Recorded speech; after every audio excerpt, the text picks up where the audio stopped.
राजनीति की गलियों में जब सवाल उठते हैं तो जवाब देने वालों की हिम्मत भी परखी जाती है।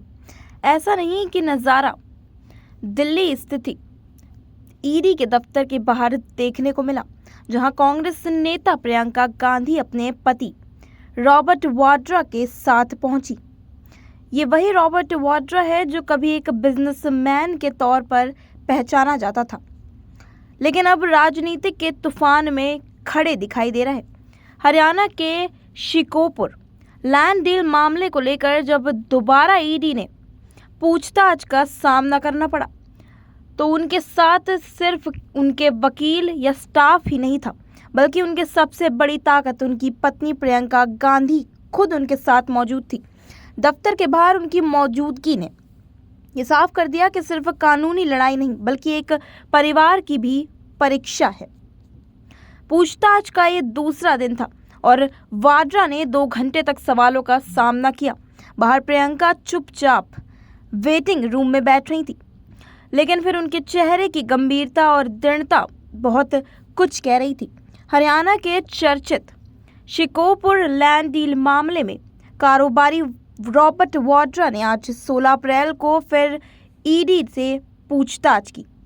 ये पूछताछ करीब 2 घंटे चली। वाड्रा के साथ उनकी पत्नी और कांग्रेस सांसद प्रियंका गांधी भी ईडी दफ्तर पहुंची।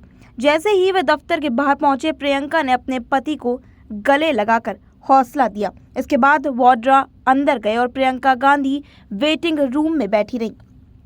ईडी की पूछताछ के बाद रॉबर्ट वाड्रा ने कहा कि हम किसी से डरते नहीं हैं। हमें इसलिए निशाना बनाया जा रहा है क्योंकि हम प्रासंगिक हैं। चाहे राहुल गांधी को संसद में रोका जाए या मुझे बाहर, हम आसान निशाना नहीं हैं, बल्कि हार्ड टारगेट हैं।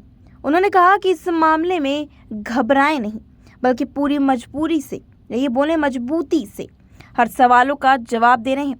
वाड्रा ने साफ कहा कि उन्होंने कुछ भी गलत नहीं किया है, ना ही उनसे कुछ छिपा है। उन्होंने कहा कि समय हमेशा एक जैसा नहीं रहता। आज हम सवालों का सामना कर रहे हैं, कल को शायद उन्हें करना पड़े। मुझे डर नहीं है। खट्टर सवाल, ये बोले खट्टर सरकार पहले ही इस मामले में मुझे 2 बार क्लीन चिट दे चुकी है। अब 7 साल बाद वही सवाल दोहराए जा रहे हैं। ईडी दफ्तर पहुंचने से पहले रॉबर्ट वाड्रा ने फेसबुक पर एक भावुक पोस्ट भी लिखा। उन्होंने लिखा, मेरे जन्मदिन के हफ्ते की सेवा कुछ समय के लिए रोक दी गई है। मैंने बुजुर्गों को खाना खिलाने और बच्चों को गिफ्ट देने की योजना बनाई थी, लेकिन लोगों की इच्छाओं को पूरा करने से मुझे कोई रोक नहीं सकता। मैं सत्य में विश्वास करता हूँ और मुझे भरोसा है कि अधिकार सच की जीत होगी। ईडी की कार्रवाई को लेकर कांग्रेस कार्यकर्ता देश भर में प्रदर्शन कर रहे हैं। आईवाईसी सहित कई संगठन ईडी और बीजेपी के खिलाफ सड़कों पर उतरे हैं। दिल्ली स्थित कांग्रेस मुख्यालय के बाहर भी बड़ी संख्या में कांग्रेस समर्थन विरोध दरवाजा दर्ज करवा रही है।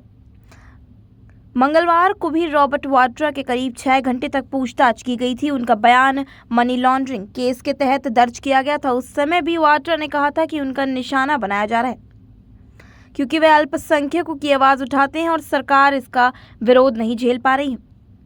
इस पूरे मामले में रॉबर्ट वाड्रा और प्रियंका गांधी का एक दूसरे के लिए खड़ा होना न सिर्फ एक राजनीतिक जोड़ी की मजबूती दिखाता है, बल्कि ये भी बताता है कि जब बात अपनों की होती है तो रिश्ते सियासत के ऊपर हो जाते हैं।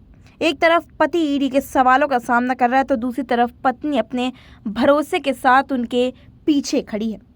फिलहाल अब देखना ये होगा कि ईडी की कार्रवाई आखिर कैसा रुख अपनाती है। फिलहाल इस खबर में इतना ही। दुनिया देश की तमाम खबरों से जुड़े रहने के लिए बने रहिए हमारे साथ SPN9 न्यूज़ पर।